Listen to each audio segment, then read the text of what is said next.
Dear students, welcome in our new topic Funaria. It's also called the moss. In the previous video we have discussed about the bryophytes liverwort. In this video we discuss about the Funaria.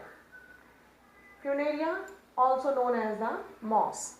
It have the 117 species and 15 species in India. All the world it have the 117 species. In the India it have the 15 species. Growing in the moist shady places. आपने देखा होगा बारिश के तुरंत बाद ही दीवारों पर, छत पर काई जैसी स्ट्रक्चर बन जाती है, एल्गी जैसी स्ट्रक्चर। लेकिन एल्गी में क्या था, वो पतली लेयर जैसी होती है, लेकिन इसमें क्या होती है, वो मोटी लेयर बनती है, थिक लेयर ऊपर छतों पर दीवारों पर बनी जाती है। आप डायग्राम में देखिए, पहचान में आ जाएगा। ठीक है, डायग्राम में देख लिया ना, इसको कहा जाता है मॉस। नैनीताल और मसूरी में जो मॉस मिलती है उसको कहा जाता है Funaria hygrometrica. Funaria hygrometrica and this is all with different type of the funaria. See in the diagram. Diagram में देख लीजिएगा ये कैसा है, जहाँ पर डिफरेंट टाइप के आपको मॉस दिखाई देते हैं। अब आते हैं हम फ्यूनेरिया के स्ट्रक्चर पर। Funaria is a mostly gametophyte plant. Mostly gametophyte plant है ये। गैमेटोफाइट का स्ट्रक्चर देखिए। Gametophyte is divided into the two parts. First part is the protonema and second part is the gametophore. Protonema. Protonema का development कैसे होता है? Spores after the germination, जो spores होते हैं, जो जर्मिनेशन के लिए किसी प्लेस पर आते हैं, वो स्पोर्स जब जर्मिनेशन हो जाता है तो क्या करते हैं, एल्गी जैसा फिलामेंट स्ट्रक्चर बाहर निकालते हैं। ऐसा पतला स्ट्रक्चर फिलामेंट की तरह उनके स्पोर से बाहर निकलता है और ये चपटा होता है, फ्लैट होता है। इसमें क्लोरोप्लास्ट मौजूद होता है। स्पोर से जर्मिनेशन के बाद एक फ्लैट फिलामेंट निकलता है, एल्गी जैसा स्ट्रक्चर होता है, ग्रीन कलर का। ग्रीन इसलिए होता है क्योंकि इसमें क्लोरोप्लास्ट मौजूद होता है। अब जब ये स्पोर से फ्लैट लाइक स्ट्रक्चर निकल गया, अब इसमें से छोटी छोटी राइजोइड्स निकलेंगी और सॉइल में जाएंगी। Rhizoids come from this flat like structure and go into the soil and develop as a leafy structure. Develop क्या करेगा, एक लीफी स्ट्रक्चर डेवलप करना शुरू कर देगा सॉइल में। It is known as the gametophore. जो लीफी स्ट्रक्चर डेवलप हुआ वो क्या कहलाया, गैमेटोफोर। अब आते हैं इसके सेकेंड पार्ट पर, गैमेटोफोर पर।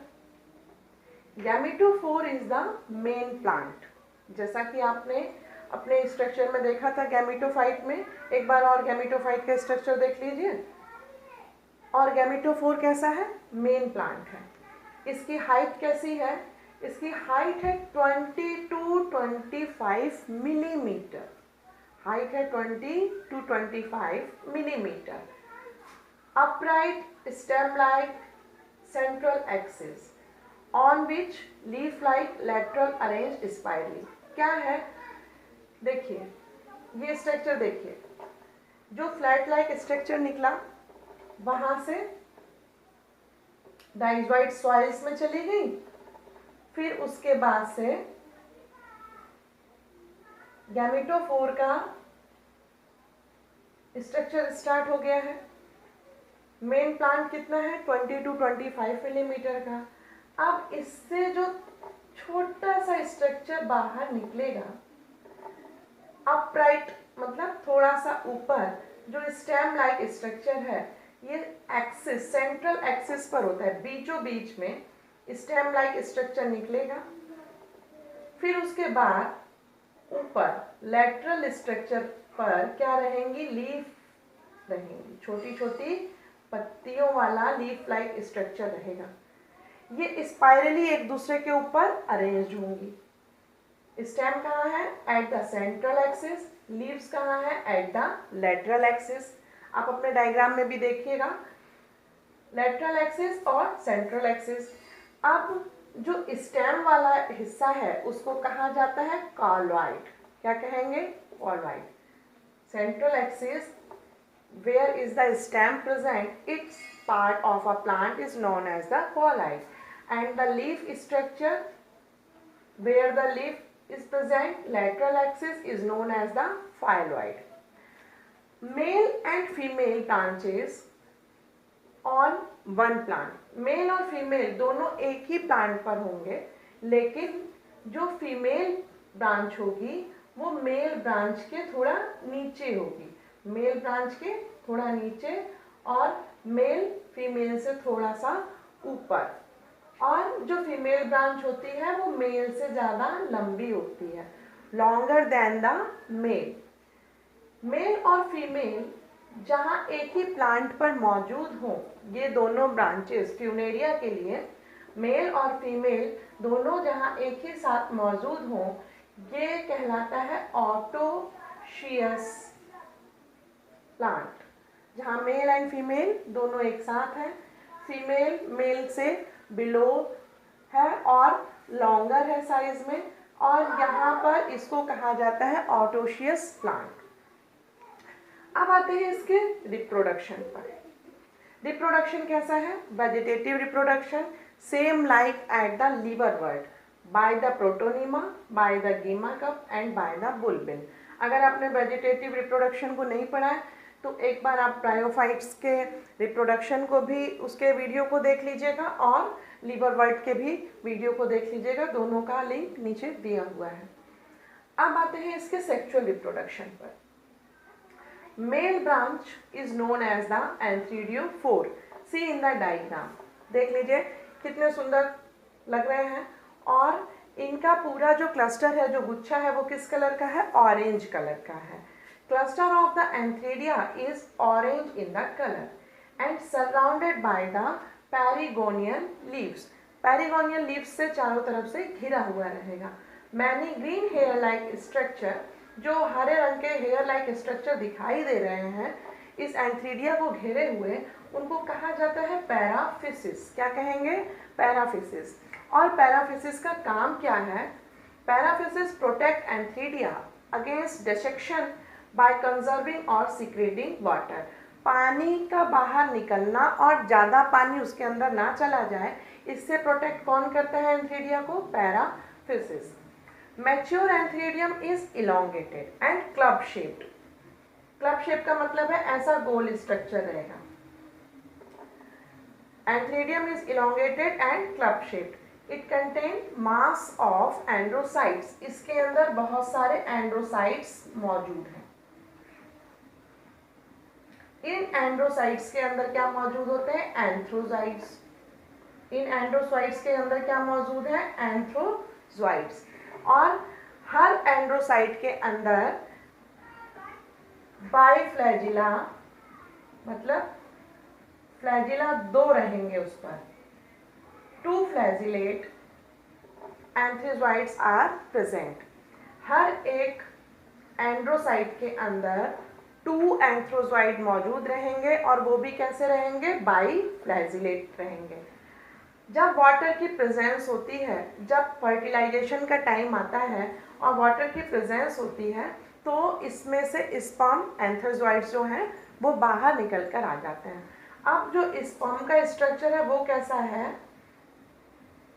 अगर पूरे एक स्ट्रक्चर का बात किया जाए तो 1.5 part of the antherozoid is coil.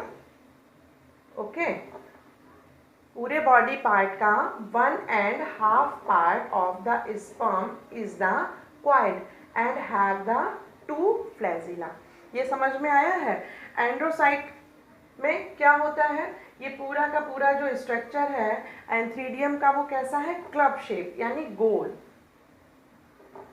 इसके अंदर क्या मौजूद है? इसके अंदर बहुत अधिक मात्रा में एंड्रोसाइट्स मौजूद हैं, और एंड्रोसाइट्स के अंदर क्या है, एंड्रोसाइट्स के अंदर, प्रत्येक एंड्रोसाइट के अंदर, each androcyte have the 2 biflagellate anthrazoid.